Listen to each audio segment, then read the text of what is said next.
1 ವರ್ಷದ ನಂತರ ಇಂದು ನನ್ನ ಗಂಡ ಮನೆಗೆ ಬಂದ. ಅವನನ್ನು ನೋಡಿ ನನ್ನ ಎದೆಬಡಿತ ಜಾಸ್ತಿ ಆಯಿತು. ನೋಡಲು ತುಂಬ ಸುಂದರವಾಗಿದ್ದಾನೆ. ಅವನ ಹತ್ತಿರ ಹೋಗಬೇಕು ಅಂತ ನನ್ನಲ್ಲಿರುವ ಹೆಣ್ಣಿನತನ ಒಂದೇ ಸಮನೆ ಬಡಿದುಕೊಳ್ಳುತ್ತಿದೆ. ಅವರು ನನ್ನನ್ನು ಹಿಂದೆಯಿಂದ ಬಂದು ಗಟ್ಟಿಯಾಗಿ ತಬ್ಬಿಕೊಂಡರು. ನನ್ನ ಮನಸ್ಸು ಅದನ್ನೇ ಬಯಸಿದ್ದು. ಆದರೆ ನನ್ನ ಹೆಸರು ರಮ್ಯಾ, ಅಪ್ಪ ಅಮ್ಮನ ಮುದ್ದಿನ ಮಗಳು. ನಾನು ಹುಟ್ಟಿದಾಗ ಅಪ್ಪ ಅಮ್ಮ ಇಬ್ಬರೂ ಕೂಡ ಅವರ ಅಮ್ಮಂದಿರನ್ನು ಕಳೆದುಕೊಂಡರಂತೆ. ತುಂಬ ಜನ ನನ್ನನ್ನು ಅಪಶಕುನ ಅಂತ ದೂರ ಇಟ್ಟಿದ್ದರು. ಮಗು ಹುಟ್ಟಿ 1 ವರ್ಷವಾಗಿಲ್ಲ, ಆಗಲೇ ಇಬ್ಬರು ಅಜ್ಜಿಯಂದಿರನ್ನು ತಿಂದುಕೊಂಡಳು ಅಂತ. ಆದರೂ ಕೂಡ ಅಪ್ಪ ಅಮ್ಮ ನನ್ನನ್ನು ತುಂಬ ಚೆನ್ನಾಗಿ ಸಾಕಿದರು. ಅಮ್ಮನ ಆರೈಕೆಗೆ ಯಾರೂ ಇರಲಿಲ್ಲ. ಅದಕ್ಕಾಗಿ ಇನ್ನೊಂದು ಮಗುವನ್ನು ಮಾಡಿಕೊಂಡಿಲ್ಲ. ಗಂಡು ಹೆಣ್ಣು 2 ನಾನೇ ಅಂತ ಸಾಕಿದರು. ಒಳ್ಳೆಯ ವಿದ್ಯಾಭ್ಯಾಸ ಕೊಡಿಸಿದರು. ಡ್ಯಾನ್ಸ್ ಕ್ಲಾಸ್ಗೂ ಕೂಡ ಸೇರಿಸಿದರು. ಪಿಕ್ಚರಲ್ಲಿ ಡ್ಯಾನ್ಸ್ ಬಂದರೆ ಅದನ್ನು ನೋಡಿದ ತಕ್ಷಣ 1 ಬಾರಿ ಪುನಃ ನಾನು ಅದೇ ಡ್ಯಾನ್ಸನ್ನು ಮಾಡುತ್ತೇನೆ. ವಠಾರದವರಿಗೆಲ್ಲ ಅಮ್ಮ ನೋಡಿ ನನ್ನ ಮಗಳು ಎಷ್ಟು ಚೆನ್ನಾಗಿ ಡ್ಯಾನ್ಸ್ ಮಾಡುತ್ತಾಳೆ ಅಂತ ಎಲ್ಲರಿಗೂ ಹೇಳಿ ಖುಷಿಪಡುತ್ತಾರೆ. ನಾನು ಎಂದರೆ ಅವರಿಗೆ ಒಂದು ರೀತಿ ಹೆಮ್ಮೆ. ಅವರ ಪ್ರಪಂಚವೇ ನಾನಾಗಿದ್ದೇನೆ. ಅಮ್ಮ ಯಾವಾಗಲೂ ಹೇಳುತ್ತಾಳೆ, ನನ್ನ ಮಗಳನ್ನು ಮದುವೆ ಆಗಲು ರಾಜಕುಮಾರನೇ ಬರುತ್ತಾನೆ ಅಂತ. ಇವಳಿಗೆ ಮದುವೆ ಮಾಡಬೇಕು, ಒಳ್ಳೆಯ ಹುಡುಗನ ಜೊತೆ ಬಾಣಂತನ ಮಾಡಬೇಕು. ಚೆನ್ನಾಗಿ ಯಾವಾಗಲೂ ನನ್ನ ಮದುವೆ ಮತ್ತು ಬಾಣಂತನದ ಬಗ್ಗೆ ಅಮ್ಮ ಅತಿಯಾಗಿ ಯೋಚಿಸುತ್ತಾಳೆ. ಅದರಿಂದ ನನಗೆ ನಾಚಿಕೆ ಆಗುತ್ತದೆ ಒಮ್ಮೊಮ್ಮೆ. ಆದರೆ ವಿಧಿಲಿಖಿತವೇ ಬೇರೆಯಾಗಿತ್ತು. ಇಂದು ಫೈನಲ್ ಎಕ್ಸಾಮ್ ಇತ್ತು. ಎಕ್ಸಾಮ್ ಮುಗಿಸಿ ಮನೆಗೆ ಬಂದರೆ ಬೆಚ್ಚಿಬಿದ್ದೆ.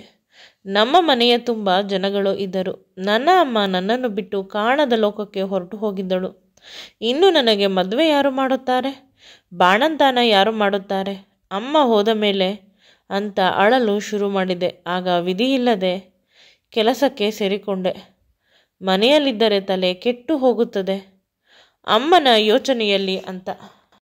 ಅಪ್ಪನಿಗೆ ಹೊಸ ಯೋಚನೆ ಶುರುವಾಯಿತು. ಬೇಗ ನನ್ನನ್ನು ಮದುವೆ ಮಾಡಿ ಕಳಿಸಬೇಕು ಅಂತ.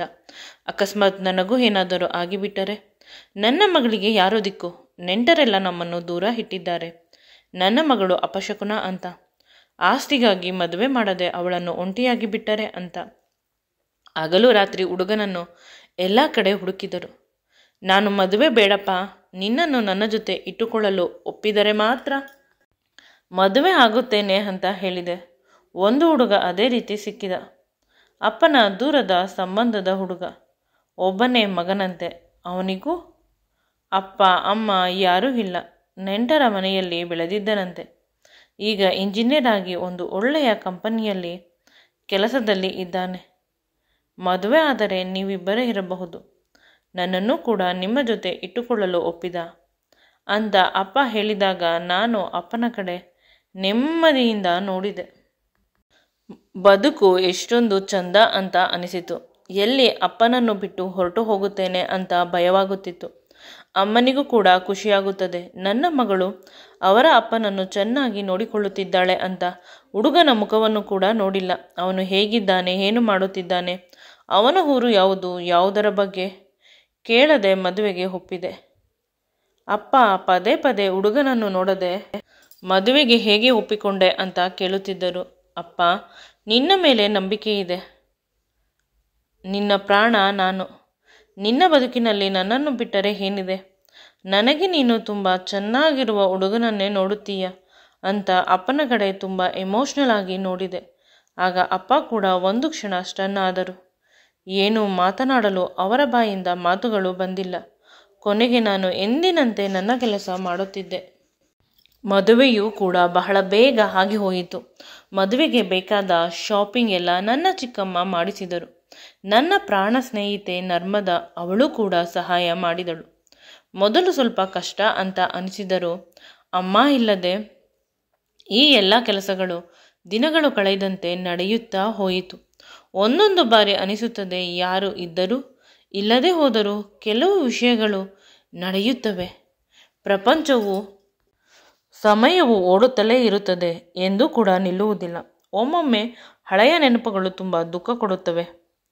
ಅವಳು ಇಲ್ಲ ಅಂತ. ಆದರೆ ಎಷ್ಟು ನೆನೆಸಿಕೊಂಡರೂ ಅದು ನೆನಪು ಮಾತ್ರ. ಅವಳು ಬರುವುದಿಲ್ಲ ಅಂತ ತಿಳಿದ ಮೇಲೂ ಪದೇ ಪದೇ ನನಗೆ ನಾನು ಏಕೆ ನೋವು ಮಾಡಿಕೊಳ್ಳಬೇಕು ಅಂತ ಅನಿಸುತ್ತದೆ. ಇದ್ದಕ್ಕಿದ್ದಂತೆ ನಾನು ಚೆನ್ನಾಗಿ ನಿದ್ರಿಸಿದೆ. ಅಂದು ಮೊದಲ ರಾತ್ರಿ ಅಂತ ತಿಳಿದಿದ್ದರು. ಅವನ ಜೊತೆ ಸರಸ ಮಾಡುವಷ್ಟು ತಾಳ್ಮೆ ನನಗಿರಲಿಲ್ಲ. ಬೆಳಿಗ್ಗೆ ಎಚ್ಚರವಾದಾಗ ನನ್ನ ಪಕ್ಕ ನನ್ನ ಗಂಡ ಇರಲಿಲ್ಲ. ಆಫೀಸ್ಗೆ ಹೋಗಿರಬೇಕು ಅಂತ ಅಂದುಕೊಂಡೆ. ನಿಧಾನವಾಗಿ ರೆಡಿಯಾಗಿ ಬಂದಾಗ ಅಪ್ಪ ನನ್ನನ್ನು ಶಾಕ್ ಆಗಿ ನೋಡುತ್ತಿದ್ದರು. ನಿನ್ನ ಗಂಡ 5 ಗಂಟೆಗೆ ಹೊರಟು ಹೋದ ಫ್ಲೈಟ್ಗೆ. ಟೈಮ್ ಆಯಿತು ಅಂತ ನೀನು ಇಷ್ಟು ನಿಧಾನವಾಗಿ ಹೊರಗೆ ಬರುತ್ತಿದ್ದೀಯಾ ಅಂದಾಗ, ಫ್ಲೈಟ್ಗಾ? ಹೇಗೆ ಅಂತ ಕೇಳಿದೆ. ಅಮೇರಿಕದಲ್ಲಿ ಒಂದು ಪ್ರಾಜೆಕ್ಟ್ ಇದೆಯಂತೆ, ಅದನ್ನು ಕಂಪ್ಲೀಟ್ ಮಾಡಿ ಬರುತ್ತಾರೆ ಅಂತೆ. ಹೌದಾ ಅಂತ ಸುಮ್ಮನಾದೆ. ನನಗೆ ಸ್ವಲ್ಪ ಕೋಪವಿತ್ತು. ನನಗೆ ಹೇಳದೆ ಮಾಡದೆ ಹೊರಟು ಹೋಗಿದ್ದಾರೆ. ಮಲಗಿದ್ದರೆ ಎಚ್ಚರ ಮಾಡಬೇಕಿತ್ತು, ಅಥವಾ ಮದುವೆಗೆ ಮುಂಚೆ ಫೋನಿನಲ್ಲಿ ಮಾತನಾಡುತ್ತಿದ್ದರು. ಆಗಲಾದರೂ ಈ ವಿಷಯದ ಬಗ್ಗೆ ಡಿಸ್ಕಸ್ ಮಾಡಬಹುದಿತ್ತು ಅಲ್ಲವೇ? ಹೇಗಿದ್ದರೂ ಮೊದಲ ರಾತ್ರಿ ಆಗಿಲ್ಲ. ಅವನ ಬಗ್ಗೆ ನಾನ್ಯಾಕೆ ಅಷ್ಟೊಂದು ಯೋಚಿಸಲಿ? ತಾಳಿ ಕಟ್ಟಿದ ಮಾತ್ರಕ್ಕೆ ಅವನೇನು ನನಗೆ ದೇವರಲ್ಲ ಅಂತ ಸುಮ್ಮನಾದೆ. ಅಪ್ಪನಿಗೆ ಒಂದು ರೀತಿ ಪ್ರತಿದಿನ ಧರ್ಮ ಸಂಕಟ. ಈ ಮಗು ಎಷ್ಟು ಚಿಕ್ಕ ವಿಷಯಕ್ಕೆ ಗಂಡನ ಜೊತೆ ಮಾತನಾಡದೆ ಇದ್ದಾಳೆ ಅಂತ. ಅವರೇ ಮಾತನಾಡಿ ಅಳಿಯನ ಜೊತೆ ಎಲ್ಲವನ್ನು ಮ್ಯಾನೇಜ್ ಮಾಡುತ್ತಿದ್ದರು ಮೊದಲು. ನಂತರ ನನ್ನ ಜೊತೆ ಮಾತನಾಡಬೇಕು ಅಂತ ನನಗೆ ಫೋನ್ ಮಾಡಿದರೂ ನಾನು ಫೋನ್ ಎತ್ತುತ್ತಿರಲಿಲ್ಲ. ಅಪ್ಪನ ನಂಬರ್ಗೆ ಮಾಡಿ ಕೂಡ ನನಗೆ ಕೊಡು ಅಂತ ಹೇಳಿದರೂ ಫೋನ್ ತೆಗೆದುಕೊಂಡು ನಾನು ಮಾತನಾಡುವ, ಅವರ ಜೊತೆ ಸಂಬಂಧವನ್ನು ಇನ್ನೂ ಗಟ್ಟಿ ಮಾಡಿಕೊಳ್ಳುವ ವಿಷಯದಲ್ಲಿ ಹಿಂದೆ ಇದ್ದೆ. ನಾನು ನನ್ನ ಕೆಲಸಕ್ಕೆ ಹೋಗುತ್ತಿದ್ದು. ನಾನಾಯಿತು, ನನ್ನ ಕೆಲಸವಾಯಿತು. ಮೊದಲು ಅಬ್ಬ ನನ್ನ ಜೊತೆ ಏನಾದರೂ ಮಾತನಾಡಿದರೆ ನನ್ನ ಗಂಡನ ಬಗ್ಗೆ ನನ್ನ ಬಳಿ ಚೆನ್ನಾಗಿ ಬಯಸಿಕೊಳ್ಳುತ್ತಿದ್ದರು. ಈಗ ಜೀವನ ನಡೆದುಕೊಂಡು ಹೋಗುತ್ತಿದೆ. ಆದರೆ ಗಂಡ ನನ್ನ ಜೊತೆ ಇದ್ದಿದ್ದರೆ ಚೆನ್ನಾಗಿ ಇರುತ್ತದೆ ಅಂತ ಒಂದೊಂದು ಬಾರಿ ನನ್ನ ಗೆಳತಿಯರು ಅವರ ಗಂಡಂದಿರ ಜೊತೆ ಇದ್ದಾಗ ಕಪಲ್ ಫೋಟೋವನ್ನು ಶೇರ್ ಮಾಡುತ್ತಾರೆ. ಇದಾದ ಸ್ವಲ್ಪ ದಿನಕ್ಕೆ ಬೆಳಿಗ್ಗೆ ಎಚ್ಚರವಾದಾಗ ಯಾವುದೋ ತುಂಬ ತಿಳಿದಿರುವ ಧ್ವನಿ ಜೋರಾಗಿ ಮಾತನಾಡುತ್ತಿದ್ದರು. ಹೊರಗೆ ಬಂದು ನೋಡಿದಾಗ ನನ್ನ ಎದೆ ಒಡೆದುಕೊಳ್ಳಲು ಶುರುವಾಯಿತು.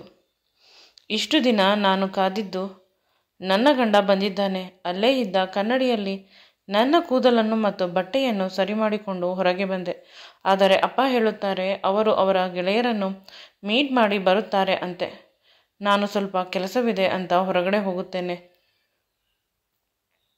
ಅಂತ ಬಾಗಿಲು ಹಾಕಿಕೊಂಡು ಹೋದರು. ಅವರು ಬರುವುದರ ಒಳಗೆ ರೆಡಿ ಆಗಬೇಕು ಅಂತ ಸ್ನಾನದ ಮನೆಗೆ ಹೋಗಿ ಸ್ನಾನ ಮಾಡಿ ಚೆನ್ನಾಗಿ ರೆಡಿಯಾಗಲು ಬಟ್ಟೆಗಳನ್ನು ಹುಡುಕುತ್ತಿದ್ದೇನೆ. ಆದರೆ ಗಾಬರಿಯಲ್ಲಿ ಯಾವ ಬಟ್ಟೆ ನನಗೆ ಸಿಗಲಿಲ್ಲ. ಕೊನೆಗೆ ರೆಡ್ ಕಲರ್ ನೆಟ್ ಸ್ಯಾರಿ ಇತ್ತು, ಅದನ್ನೇ ಹಾಕಿಕೊಂಡೆ. ಕೂದಲು ಸರಿ ಮಾಡಿಕೊಳ್ಳುತ್ತಿದ್ದೆ. ಅಷ್ಟರಲ್ಲಿ ಹಿಂದೆಯಿಂದ ಯಾರೋ ಬಂದು ಗಟ್ಟಿಯಾಗಿ ತಬ್ಬಿಕೊಂಡರು. ಜೋರಾಗಿ ಕಿರುಚಲು ಹೋದೆ. ಅವರು ನನ್ನ ಬಾಯನ್ನು ಮುಚ್ಚಿದರು. ಅರ್ಥವಾಯಿತು, ಅದು ನನ್ನ ಗಂಡ ಅಂತ. ಇನ್ನು ಕಿರುಚುವ ಗೋಜಿಗೆ ಹೋಗಲಿಲ್ಲ. ನನ್ನನ್ನು ಎತ್ತಿಕೊಂಡು ಹಾಸಿಗೆ ಮೇಲೆ ಮಲಗಿಸಿದರು. ನನ್ನ ಕಣ್ಣು ಮತ್ತು ಕೆನ್ನೆಗಳಿಗೆ ಮುತ್ತುಗಳನ್ನು ಕೊಟ್ಟರು. ನನ್ನ ತುಟಿಗಳಿಗೆ ಮುತ್ತು ಕೊಡಲು ಹತ್ತಿರವಾದಾಗ ನಾನು ಅವರನ್ನು ಗಟ್ಟಿಯಾಗಿ ತಬ್ಬಿಕೊಂಡೆ. ಇಷ್ಟು ದಿನ ನನ್ನನ್ನು ಏಕೆ ಬಿಟ್ಟು ಹೋಗಿದ್ದೀರಿ ಅಂತ ಕೇಳಿದೆ. ಅದಕ್ಕೆ ಅವರು ನನಗೆ ಕೆಲಸವಿತ್ತು, ಅದಕ್ಕಿಂತ ಹೆಚ್ಚಾಗಿ ನಿನಗೆ ನನ್ನ ಮೇಲೆ ಯಾವುದೇ ಫೀಲಿಂಗ್ಸ್ ಇಲ್ಲ ಅಂತ ಮೊದಲ ರಾತ್ರಿಯಲ್ಲಿ ಅರ್ಥವಾಯಿತು. ಅದಕ್ಕೆ ಬೇಸರವಾಗಿ ನಾನು ಹೇಗಿದ್ದರೂ ಫಾರಿನ್ನಲ್ಲಿರುವ ಪ್ರಾಜೆಕ್ಟ್ಗೆ ನಾನು ಬೇಕು ಅಂತ ನನ್ನ ಬಾಸ್ ಪದೇ ಪದೇ ಹೇಳುತ್ತಿದ್ದರು. ಅದಕ್ಕಾಗಿ ಹೋದೆ. ಮತ್ತೆ ಈಗ ಇತ್ತೀಚೆಗೆ ಮೇಡಮ್ ಅವರಿಗೆ ನನ್ನ ಮೇಲೆ ಫೀಲಿಂಗ್ ಶುರುವಾಗಿದೆ ಅಂತ ಗೊತ್ತಾಯಿತು. ಹೇಗೆ? ಯಾವಾಗಲೂ ನನ್ನ ಇನ್ಸ್ಟಾಗ್ರಾಮ್, ವಾಟ್ಸಪ್ ಚೆಕ್ ಮಾಡುತ್ತಿರುತ್ತೀರಾ. ನನ್ನ ಮೇಲೆ ನಿನಗೆ ಇರುವ ಪ್ರೀತಿ ನನಗೆ ಅರ್ಥವಾಗುತ್ತಿದೆ. ಅದಕ್ಕಾಗಿ ನಾನು ಓಡಿ ಬಂದೆ ಅಂತ ಹೇಳುತ್ತಾ ನನ್ನ ಕಣ್ಣುಗಳನ್ನು ನೋಡಿದರು. ನಾನು ಖುಷಿಯಿಂದ ಹೌದು ನೀವು ಹೇಳಿದ್ದು ಅನ್ನುವ ರೀತಿ ನನ್ನ ಕಣ್ಣುಗಳು ಒಪ್ಪಿಗೆ ಸೂಚಿಸುತ್ತಿದ್ದವು. ನಾನು ನಿಮ್ಮವಳು, ತನು ಮನವನ್ನು ನಿಮಗಾಗಿ ಅರ್ಪಿಸುತ್ತೇನೆ ಅಂತ ನನಗೆ ತಿಳಿಯದೆ ಅವರ ಕಿವಿಯಲ್ಲಿ ಹೇಳಿದೆ. ಅವರಿಗೆ ಇನ್ನೂ ಖುಷಿಯಾಯಿತು. ಅವರ 2 ಕೈಗಳನ್ನು ಹಿಡಿದುಕೊಂಡು ನನ್ನ ತುಟಿಗಳಿಗೆ ನಿರಂತರವಾಗಿ ಮುತ್ತು ಕೊಡುತ್ತಿದ್ದರು. ನಾನು ಕೂಡ ಅದಕ್ಕೆ ಪ್ರತಿಕ್ರಿಯಿಸಿದೆ. ನಂತರ ಇಬ್ಬರು ಬೆತ್ತಲಾಗಿ ಆ ಸಮಯದ ಆ ಕ್ಷಣದ ಸುಖವನ್ನು ಪಡೆದು ನಾವಿಬ್ಬರು ಒಂದಾದೆವು. ಮದುವೆಯಾಗಿ 1 ವರ್ಷದ ನಂತರ ನಮ್ಮಿಬ್ಬರಿಗೆ ಮೊದಲ ರಾತ್ರಿ ಆಗಿದ್ದು ನನ್ನ ಗಂಡ ನನ್ನ ಸಂಪೂರ್ಣ ಪ್ರಪಂಚ ಆಗಿದ್ದ. ಮೊದಲು ನನಗೆ ಅವನ ಮೇಲೆ ಬೇಸರವಿದ್ದರೂ ದಿನಗಳು ಕಳೆದಂತೆ ಅವನ ಮೇಲೆ ಪ್ರೀತಿ ಹೆಚ್ಚಾಗುತ್ತಿತ್ತು. ಇದನ್ನೆಲ್ಲ ಗಮನಿಸಿದ ಅಪ್ಪ ಅವರಿಗೆ ನನ್ನ ಬಗ್ಗೆ ತುಂಬ ಒಳ್ಳೆಯದನ್ನು ಪ್ರತಿದಿನ ಹೇಳುತ್ತಾ ಇಲ್ಲಿಗೆ ಬರುವ ರೀತಿ ಮಾಡಿದ್ದಾರೆ ಅನ್ನೋ ವಿಷಯ ನನಗೆ ತಿಳಿಯಿತು.